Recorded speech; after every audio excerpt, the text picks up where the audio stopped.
Hello there everyone and welcome to a new video in this new year of 2017. First of all, I want to welcome all the new subscribers. There were coming in quite a few in the past 2 months.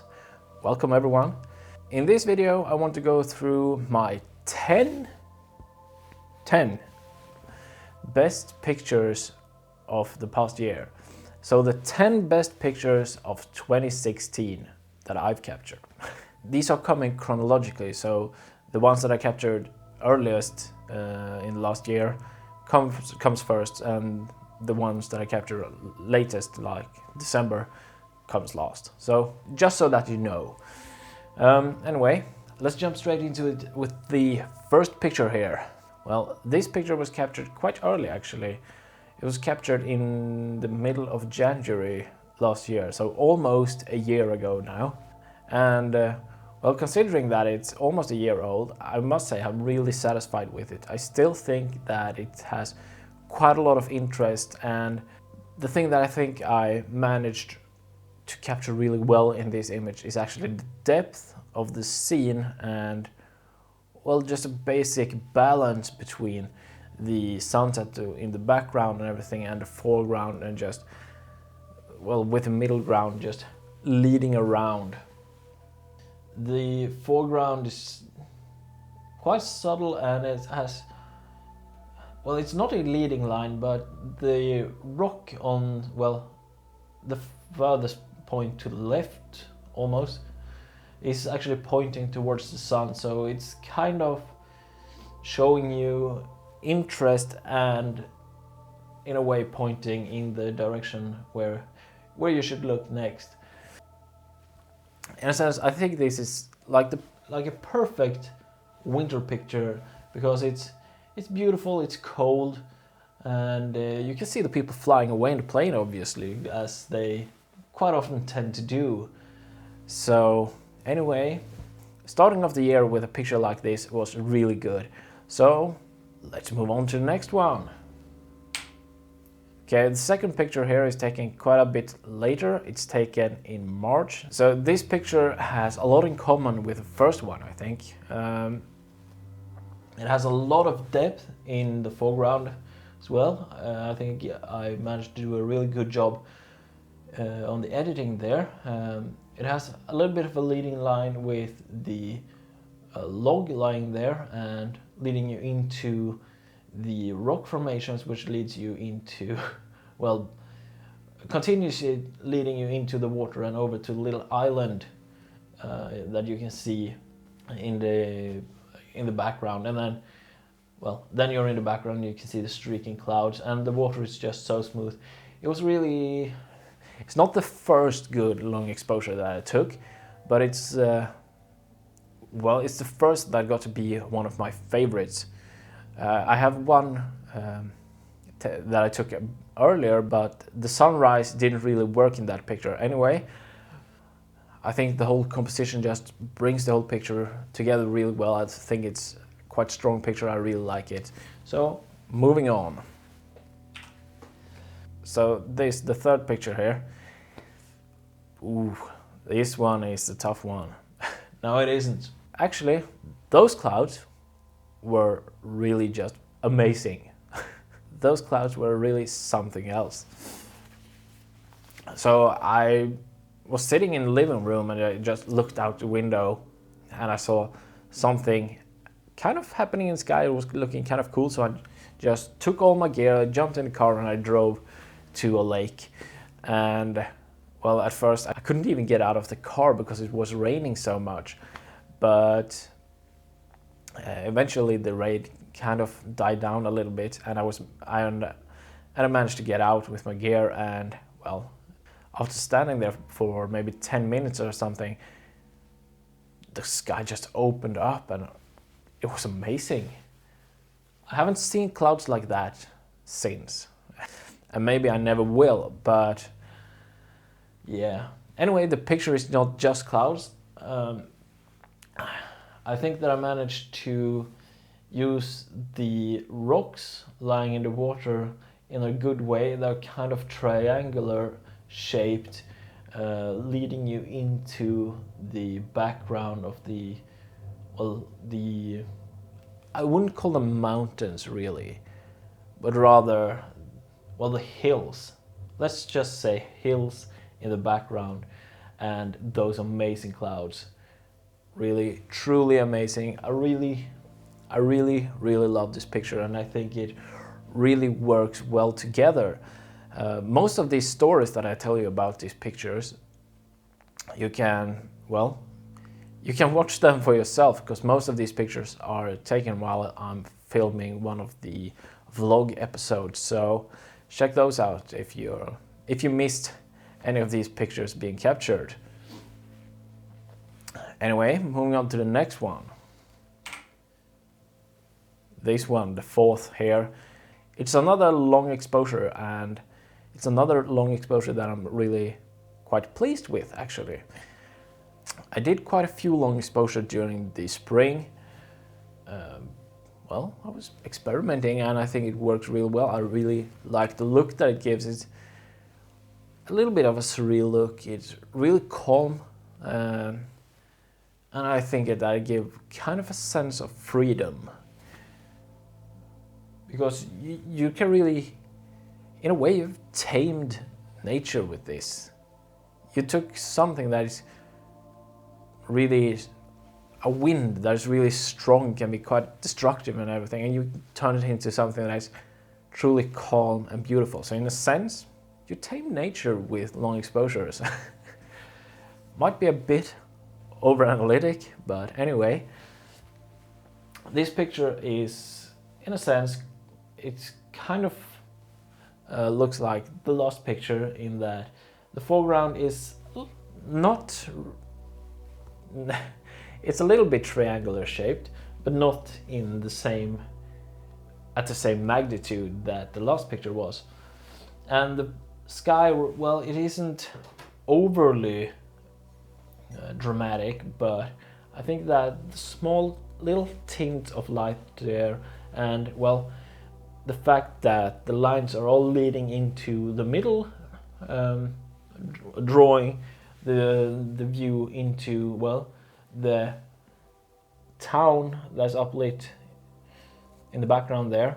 That town is really one of the things that I think really made this picture work as good as it does, because I waited for, well, 15 minutes extra, or maybe more, just so that the town would turn its lights on, so that I could paint that in Photoshop afterwards.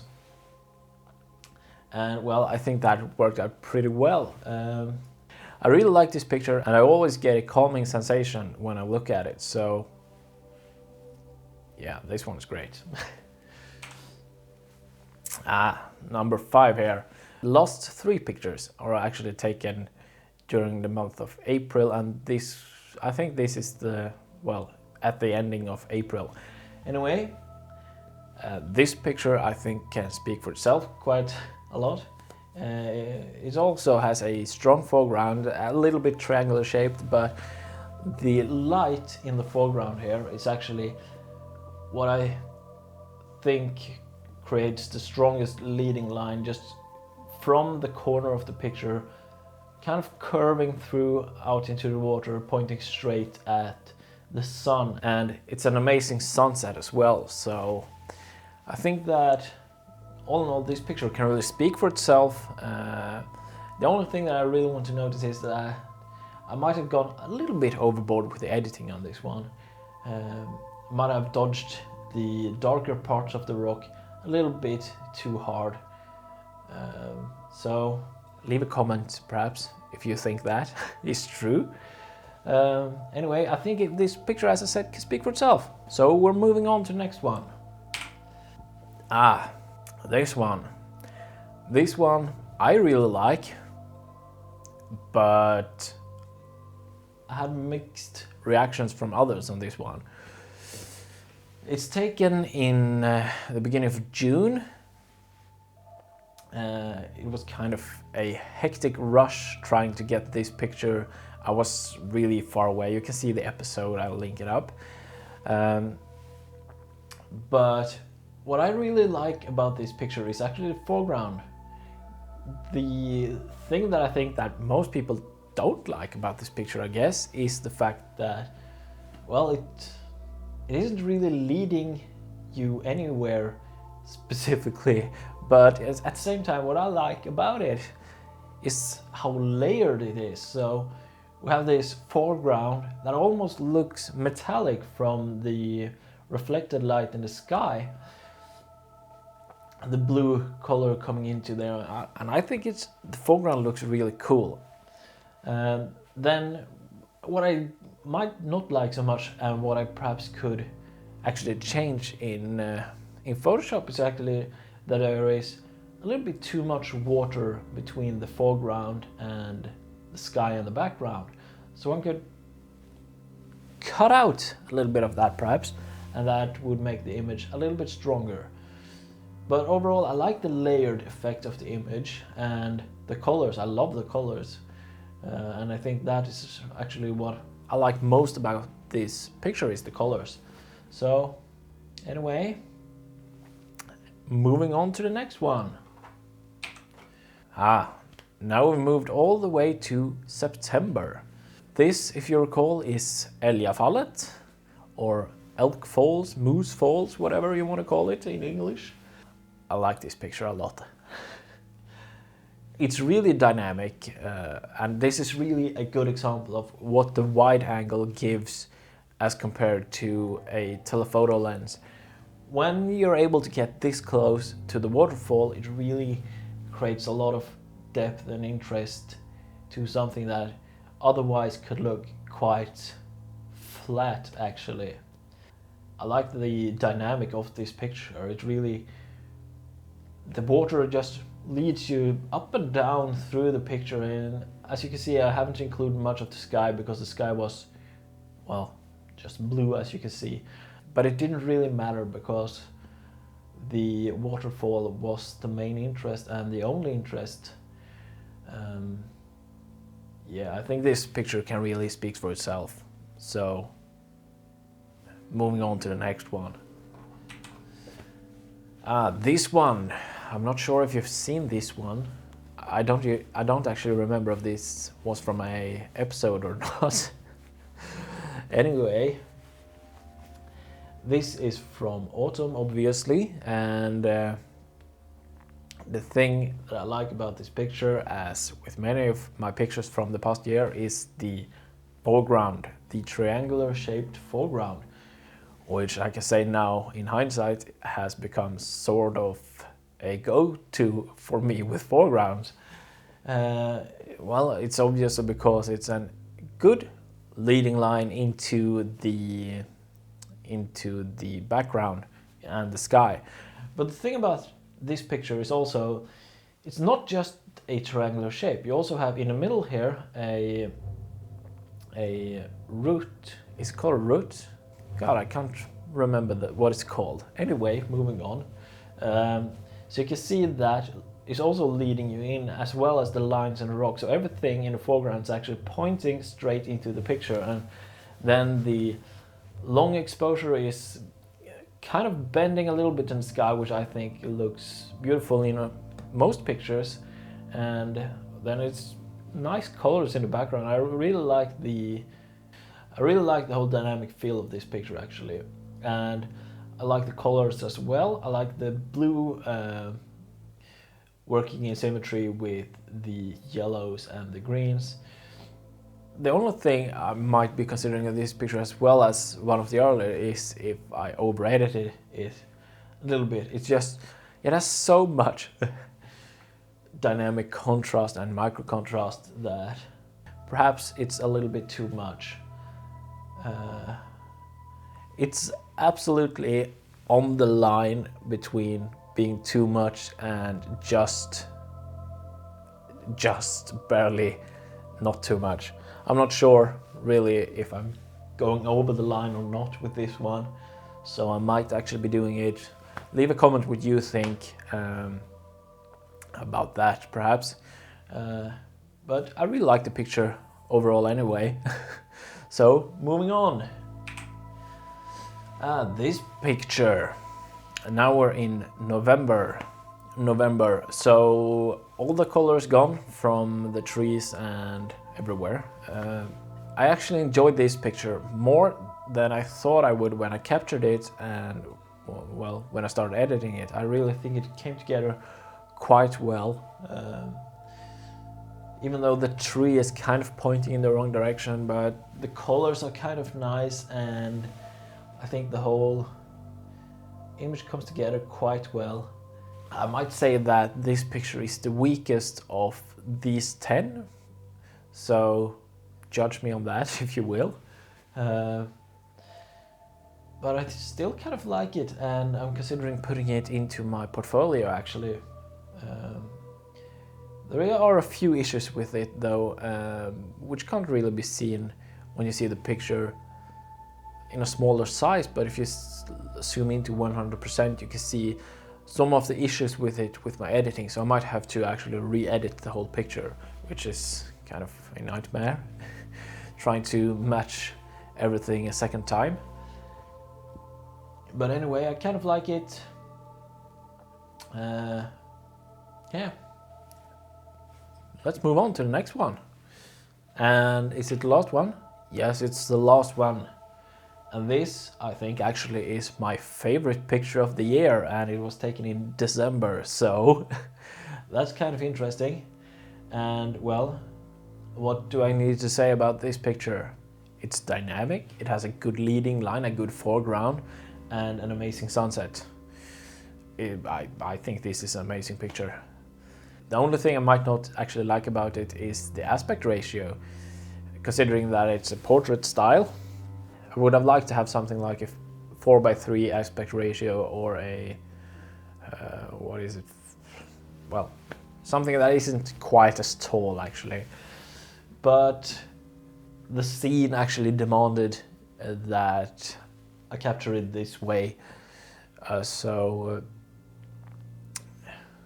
Yeah, it had to be like this. In a situation like this, it would have been nice to have a tilt shift lens to be able to just do some fine adjustment to the side, so I could capture more to the sides as well. But I can't afford that yet. So as said, the foreground in this picture can really speak for itself.